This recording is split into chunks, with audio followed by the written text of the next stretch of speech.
This morning in York, while I am several thousand miles away in the Gulf, a small group will walk the medieval city walls. They will stop at each of the four gatehouses and read a short text aloud, facing outward and then inward. It is the Declaration of Integrity, read every 1st of August since 1975, in four languages, at a minute past 11, a time counting the years since the writings were first recorded in 876. I have walked those walls. Most people from York have, usually as children, half listening while a parent points at things. You do not think of it as heritage at the time.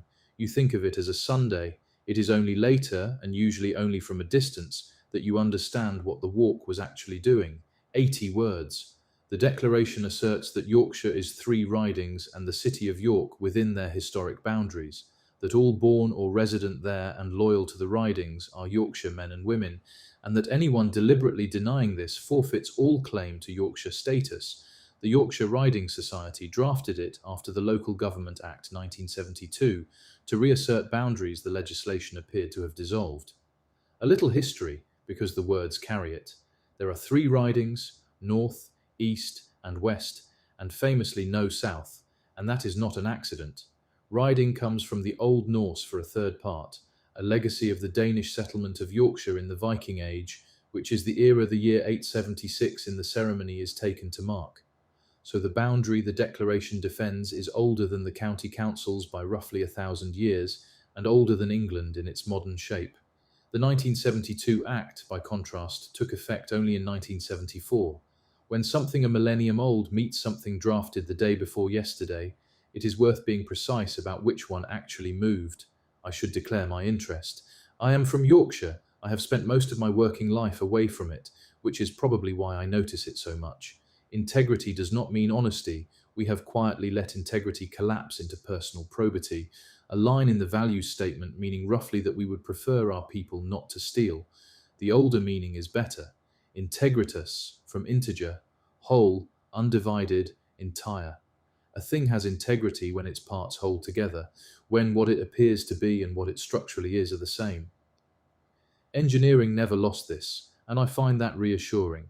In pipeline or asset integrity management, integrity is a measured condition, with inspection intervals, tolerances, and a documented consequence when the reading leaves the envelope.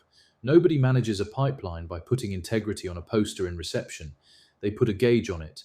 I have come to think that is the more honest use of the word. The legal lens. There are always two boundaries. Here the lawyer in me takes over from the Yorkshireman, though the two agree. The 1972 Act did not abolish the historic counties. It abolished the administrative counties created in 1888. The government confirmed as much when the reorganisation took effect, telling the Times that the new areas were administrative and would alter neither traditional boundaries nor loyalties, and has restated it since, most recently in 2019 guidance on marking historic counties through flags, county days, and signs. Two boundaries were running at once, one administrative and one constitutive, and the Act touched only the first. An administrative boundary is drawn by whoever holds the power to draw it and can be redrawn on a Tuesday. A constitutive boundary is held by the people inside it, and no instrument can move it because no instrument created it. Businesses forget this constantly, and I have sat in the rooms where it happens. A reorganization redraws reporting lines, and the committee proceeds as though the community moved with the chart. The chart is administrative. The team, the site, the trade, the shift, those are constitutive, and they survive it with loyalties intact and the new letterhead ignored. If you have ever wondered why a merged team still says "we" about an entity that closed 4 years ago, that is why. I have never once seen a memo change it. Community and communion heritage law makes the same distinction, which is part of why I love it. The UNESCO Convention on Intangible Cultural Heritage defines its subject as the practices and knowledge that communities themselves recognize as their heritage, so recognition runs upward, and the state inventories only what a community has already claimed. Heritage is not a possession, but a practice, existing because it is performed. Community is who is inside the boundary. Communion is the act by which they renew it. Organizations that have cultures have rituals. Organizations that merely have values have documents. I have worked for both, and you can feel the difference within a week. The most concise version of this I have ever heard came from my mother. My wife, then new to the family and to the country, asked her about her heritage, expecting a standard answer. My mother did not say English, she did not say British, she said she was Yorkshire born and bred, and that was the end of the sentence. My wife still repeats it, usually to tease me, and she is right too, because I do exactly the same thing. A passport describes an administrative fact. My mother's answer described a constitutive one. Offered the larger unit and the smaller, she named the smaller, because the smaller is the real one. That has stayed with me here more than anywhere, in a region where a single workforce may hold 30 nationalities, and where head office competes with a dozen nearer belongings. Your people's true unit of belonging is rarely the one on your org chart. Mine certainly is not. Put a gauge on it. The declaration does one thing that corporate values statements almost never do. It names a consequence. A value with no measurement, no interval, and no consequence is a preference, which is why it fails the moment it is tested.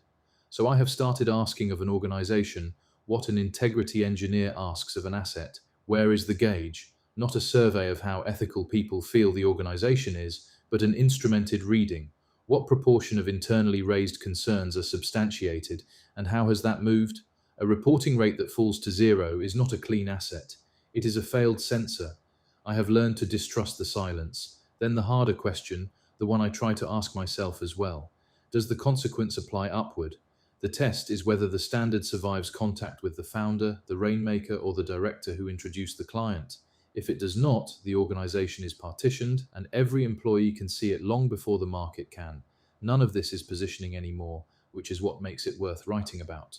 The Gulf has spent the last few years wiring the consequence into law. The DFSA's whistleblowing regime took effect in the DIFC in 2022, described at the time as the first of its kind in the UAE, obliging firms to have channels through which concerns can be raised and shielding the person who raises them from retaliation. ADGM followed with its whistleblower protection regulations in 2024, extending comparable protections and internal reporting duties to entities in that center. And the UAE's Federal Decree Law No. 11 of 2024 on climate change moves the same way in a different field, bringing greenhouse gas measurement, reporting and verification duties inside the compliance perimeter, with mandatory emissions reporting phasing in from 2026. The common thread is the gauge.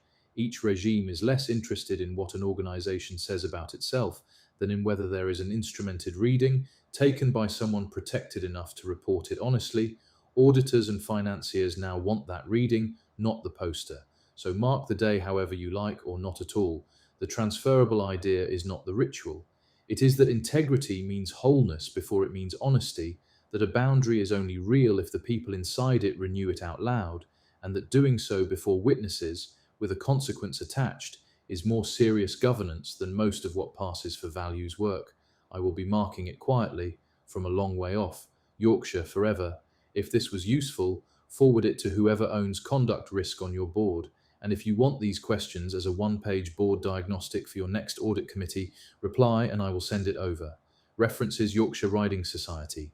https www.yorkshireriding.society. org.uk God S own county on the 4 bars and 4 languages. https www.godsowncounty.co.uk Yorkshire Riding Society ITV News Calendar. Can you recite the Yorkshire Declaration of Integrity? https www.itv.com News Calendar Update 2015 to 0801. Can you recite the Yorkshire Declaration of Integrity, Association of British Counties, Why the Historic Counties Were Never Abolished?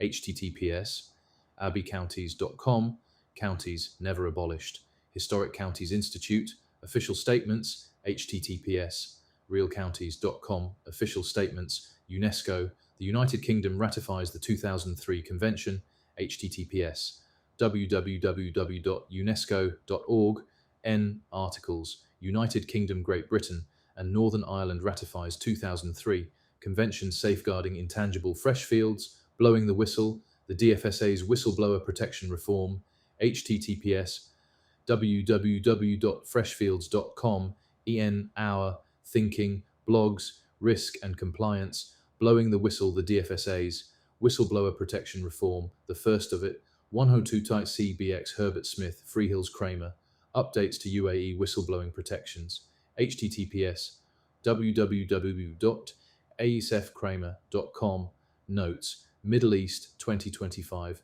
posts updates to UAE whistleblowing protections